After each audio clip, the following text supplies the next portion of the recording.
avant. Un peu plus tôt ce matin, le général d'armée Assimi Goïta a procédé au dépôt de gerbes de fleurs et de couronnes sur la tombe du soldat inconnu.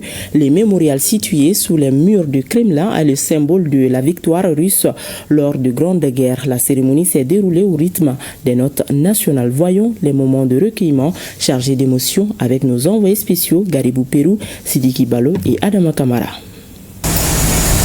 En terre russe, le général d'armée Assimi Goïta, président de la transition, accomplit un acte hautement symbolique.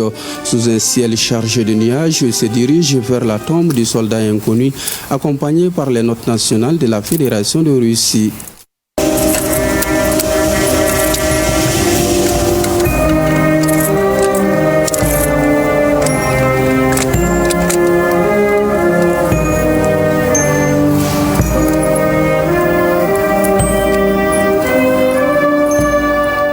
En tenue civile, le général Goïta s'approche du mémorial somptueusement revêtu de marbre.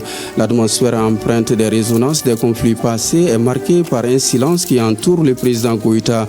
Les fleurs et les couronnes déposées en sa présence constituent non seulement un hommage aux soldats inconnus, mais également une reconnaissance du sacrifice consenti au nom de la paix et de la dignité. Un vent froid s'élève doucement tel un murmure dédié aux soldats inconnus.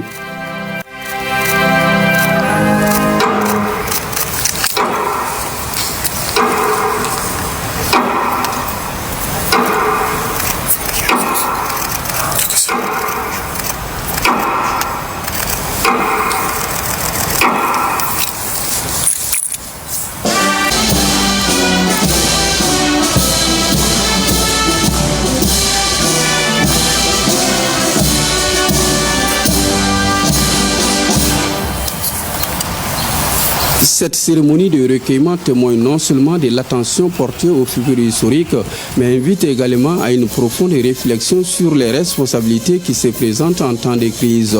Le président Goïta semble redécouvrir une source d'inspiration pour guider son peuple, à l'instar des soldats inconnus, vers des jours plus lumineux.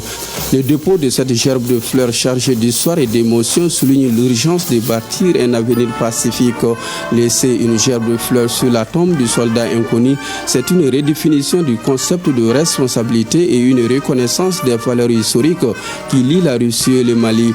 Le geste d'hommage du président Goïta demeurera sans doute gravé dans les mémoires de deux nations.